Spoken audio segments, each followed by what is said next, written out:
اور میں ماؤں سے کہتا ہوں خدا کے لیے اپنی بیٹیوں اپنے بیٹوں کو باپ کے خلاف نہ ورگلایا کرو, اس سے نہ وہ باپ کا رہے گا نہ ماں کا رہے گا. یہ جو مائیں کہہ دیتی ہے نا کہ بیٹا تمہارے باپ کو کیا پتا, تمہارا باپ تو بس تمہیں چاہتا ہے جلدی جلدی شادیاں کرے تاکہ اس کی ذمہ داری ختم ہو, حالانکہ باپ یہ نہیں چاہتا. باپ تو بیٹیوں کو چاہتا ہی نہیں ہے گھر سے رخصت کرے, بیٹیوں سے باپ کو اتنی محبت ہوتی ہے. کون سا باپ ہے جو چاہتا ہو میری بچیاں گھر سے جائیں؟ دل پہ پتھر رکھ کے انسان اپنی بیٹیوں کو رخصت کرتا ہے, لیکن باپ یہ قربانی دیتا ہے بچی کے مستقبل کے لیے. اس کو پتا ہے کل میں مر گیا تو یتیم ہو جائے گی. یتیموں کو کوئی نہیں پوچھتا بھائی. ماؤں کو لوگ بیوقوف بناتے ہیں, رشتے بھی آئیں گے آڑے ترشے, لڑکی کی ماں کو بیوقوف بنا کے لے جائیں گے. عورت کو بیوقوف بنانا رشتوں کے معاملے میں خدا کی قسم آسان ہے, مرد کو بیوقوف بنانا آسان نہیں ہے. عورتیں میری ان باتوں پہ غصہ کرتی ہیں لیکن میں ریئلٹی بیان کر رہا ہوں. ہم نے بہت سے رشتے دیکھے ہیں, لڑکا جب جاتا ہے نا لڑکی کا رشتہ لینے, ماں کو بیوقوف بنا دیتا ہے چکنی چپڑی باتوں سے. باپ کو تھوڑی بنانا آسان ہے, باپ تو خود بیوقوف بنا کے کسی کو لے کر آیا تھا. اس کو پتا ہے کہ میں بھی بیوقوف بنا کے لایا تھا تو اب یہ میری بیٹی کو بیوقوف بنا رہا ہے. وہ سب سوسائٹی کو سمجھا ہوا ہے. وہ لأن بالرجال من الغیرة ما ليس بالنساء. علماء کہتے ہیں مرد میں اللہ نے جو بیٹیوں کے معاملے میں غیرت رکھی ہے, ماں میں محبت رکھی ہے, لیکن اس درجے کی غیرت اللہ نے ماں میں نہیں رکھی. تبھی تو ماں دیکھتی ہے بیٹیوں لڑکیوں کے تعلقات ادھر ادھر ہو رہے ہیں, مائیں چھپاتی ہیں, باپ سے چھپاتی ہیں. ان کو پتا ہے باپ کا جو میٹر گھومے گا نا اس پہ, وہ ماں کا میٹر نہیں گھومتا. باپ کا میٹر بہت گھومتا ہے ان چیزوں پہ.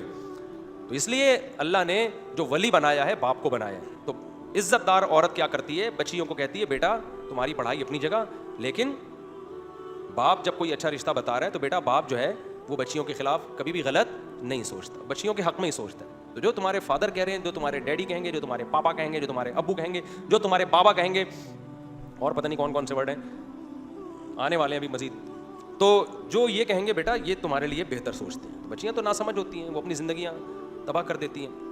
ایک خاتون نے مجھے بتایا کہ میری جب میں پڑھائی میں مشغول تھی بہت رشتے آتے تھے, اور اب جب پڑھائی مکمل ہوئی ہے تو رشتے آنا بند ہو گئے.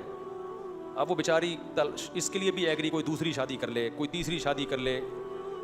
اتنی پریشان تھی, کہہ رہی ہے مجھ کو رشتے کیوں نہیں آتے. تو میں نے کہا دیکھیں آپ نے ایک فطرت سے لڑائی کی ہے, فطرت سے جنگ لڑی ہے, کیونکہ ایج زیادہ ہو گئی, اٹریکشن ختم ہو گئی نا, اب رشتے ہی نہیں آ رہے. کم عمری میں شادی ہو نا, اگر طلاق ہو بھی جائے دوبارہ شادی کا آپشن ہوتا ہے, آپ کے پاس ٹائم بہت ہوتا ہے کہ پچھلی دفعہ میں یہ غلطی ہوئی تھی اب ہم نے یہ غلطی نہیں کرنی. بڑی عمر میں طلاق ہو گئی تو وہ تو ایک طلاق کا دھبا بھی لگ گیا اور ایج بھی زیادہ ہے. سمجھتے ہو کہ نہیں سمجھتے ہو؟ تو یہ سارے اٹھا کر پھینک دو باہر گلی میں, نئی تہذیب کے انڈے ہیں گندے. وہ جو اس خاتون کو میں نے مشورہ دیا نا, خاتون کو میں نے مشورہ دیا کہ آپ نے بچی کو اسکول میں پڑھایا بگڑ گئی, اب آپ کہہ رہی میں توبہ کر رہی ہوں تو سیدھی کیوں نہیں ہو رہی ہے. اس کا اصل جواب یہ ہے کہ آپ اللہ کے حکم کو توڑتے ہو, اس کی تلافی ہو سکتی ہے توبہ کے ذریعے. فطرت کے اصولوں کو توڑتے ہو, توبہ کے ذریعے اس کی تلافی نہیں ہوتی. میں اس کی ایک مثال دیتا ہوں. کہیں کھڈے میں آگ جل رہی ہے, قریب میں ایک دیوار ہے, لوگ کہہ رہے ہیں اس دیوار پہ چل کے مت چلو, سلپ ہو گئے تو سیدھا آگ میں گرو گے. آپ کہہ رہے ہو کوئی سلپ نہیں ہوتا, میں بیلنس قائم رکھوں گا, لیکن سلپ ہوئے آگ میں گر گئے. گرتے ہی آپ کو خیال آیا مجھ سے گناہ ملے گا نا آپ کو, اس پہ کیا خیال ہے بھائی, آپ نے کیوں رسک لیا, گناہ ملے گا نا. آپ کو خیال ہے اے اللہ میں نے بہت بڑا جرم کیا, آئندہ میں ایسے بھی احتیاطی نہیں کروں گا, مجھے معاف کر دے. اللہ کیا کرے گا آپ کو, معاف.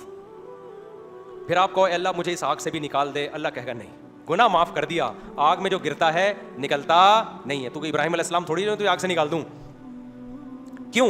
آگ میں گرنا یہ آپ کی فطرت سے لڑے ہو, آپ فطرت سے لڑ لیے نا. تو دنیا کا جو نقصان ہونا ہے, جو نیچر سے لڑ کے آپ نے نقصان کیا ہے, نیچر آپ کو معاف نہیں کرے گی, جلو گے آگ میں. توبہ ہاں یہ ہے کہ آخرت میں سزا نہیں ملے گی آپ کو, دنیا کا جو نقصان ہونا تھا وہ ہوگا.